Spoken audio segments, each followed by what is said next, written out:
欢迎来到新兴消息频道，请订阅频道，所以大家不要错过当天最热门的新闻。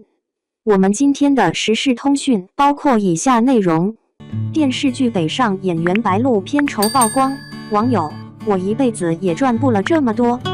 嘿，各位朋友，最近是不是都在追《北上》？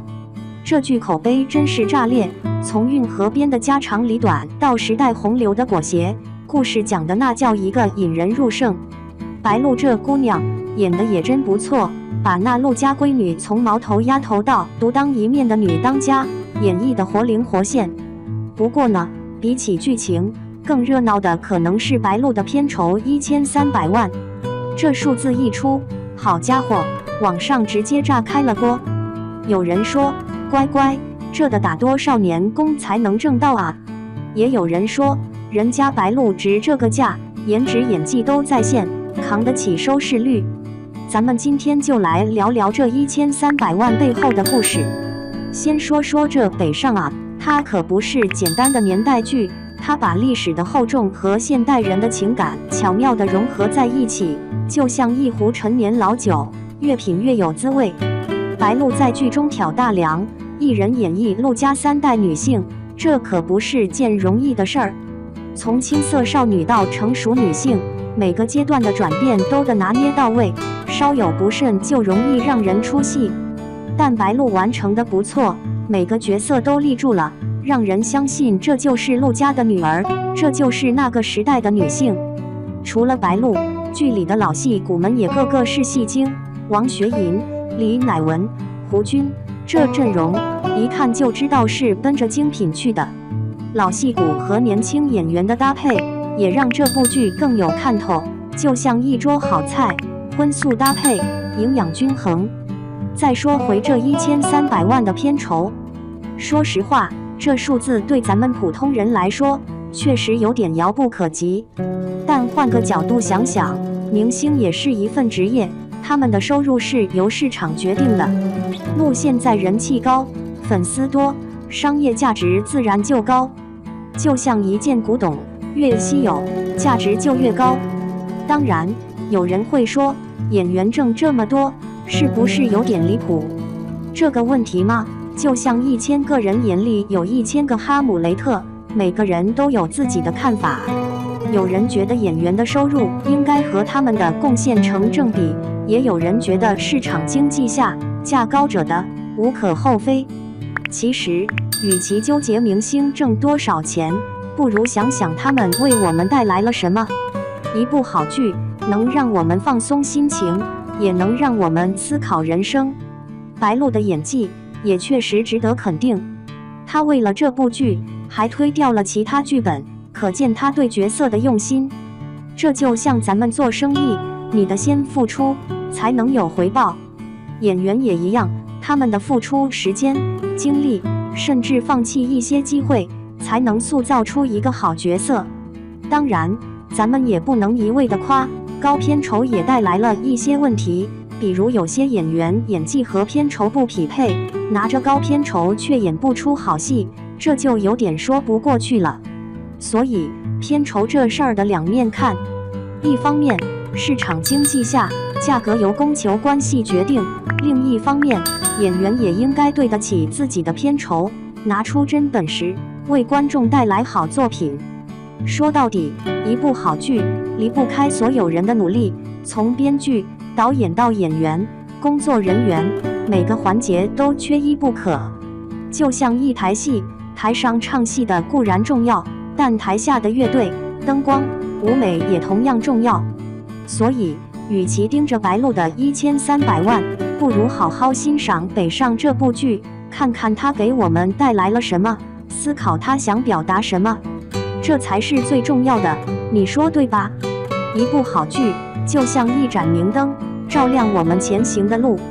2. 白鹿演北上压力山大，却全力以赴，会带来怎样的惊喜？在娱乐圈这个充满挑战与机遇的大舞台上，演员们总是不断地接受新的角色和挑战，就像探险家不断踏入未知的领域。而白鹿这位年轻的演员，在拍摄《北上》的时候，就经历了一场对自己的大考验。咱们先来说说白鹿的演艺之路。她最近几年可是相当活跃，参演了不少让人印象深刻的作品。就像《周生如故》中的崔时宜，那是个命运坎坷却深情不悔的角色。她在剧中的表现可圈可点，那种含蓄而深沉的情感演绎得淋漓尽致，尤其是和男主之间那种欲说还休的感情戏，让观众们看得如痴如醉。还有在《一生一世》里，她把时宜的灵动和温婉也诠释得非常到位。从这些作品就可以看出来，白鹿是个很有表演潜力的演员。当白鹿接下《北上》这部戏的时候，她才知道自己面临的是前所未有的压力。这剧里的角色夏凤华啊，就像一颗独特的种子，种在了白鹿的演艺生涯土壤里，准备长成一棵特别的大树。白鹿形容这个角色像一朵向日葵，内心纯净的像一张白纸，充满了对世界的热情。可在行为上呢，外表大大咧咧的，像个假小子，但内心又有着细腻如丝的情感世界。这可不像他以往演的角色，就好比是让一个一直画淡雅水墨画的画家突然要去画色彩浓烈的油画一样，更别提那个造型突破了。为了这个角色，白鹿做出了很大的牺牲。她剪掉了自己心爱的长发，那一头长发可是她的标志之一啊，就这么说没就没了。然后呢，还专门在脸上涂上深色化妆品，让自己看起来肤色黝黑，就像从一个白皙的小仙女一下子变成了接地气的小丫头。最特别的要数戴上牙套，那感觉简直是从一个青春靓丽的女孩变成了有点倔强的中学生。这是多么大的改变啊！要是换做别的演员，可能就打退堂鼓了。说到这，就不得不提一下现实主义题材剧集的要求。这种剧集就像是一面放大镜，把演员的演技一点点的放大。演员在表演的时候，不能有丝毫的做作，需要那种非常自然、细腻的情感表达。就像在做一碗精致的羹汤，稍微有一点调料，放多放少都不行。这对白鹿来说是巨大的压力源。其他演员在演绎现实主义题材的时候也有类似的情况，有的演员因为适应不了这种要求，结果表演出来就显得很生硬，得不到观众的认可。白鹿可不是轻易会被困难打倒的人，他就像一个勇往直前的战士，在困难面前握紧了手中的剑。尽管压力如山，他还是全力以赴地去准备这个角色。这就像运动员在赛场上，虽然面临着强劲的对手和伤病的困扰，但依然咬牙坚持训练和比赛。如果白鹿当时没有选择接下北上这个充满挑战的角色，那他的演艺生涯可能会有另一种走向。也许他还是会继续演一些比较轻松驾驭的角色，观众看到的可能永远是那个风格类似的白鹿，不会有眼前一亮的感觉。随着北上即将播出，很吸引很多观众的目光，不只是因为剧情，更是因为白鹿的大胆突破。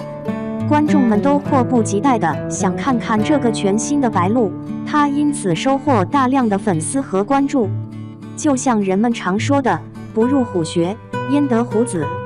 白鹿勇敢地走进北上这个充满压力的虎穴，他收获的将是一个更加精彩、更加有料的未来。他在这部戏中的突破，不仅仅是为了自己的演艺事业，更是在给整个娱乐圈带来一股积极向上的力量，让我们看到演员的无限可能性。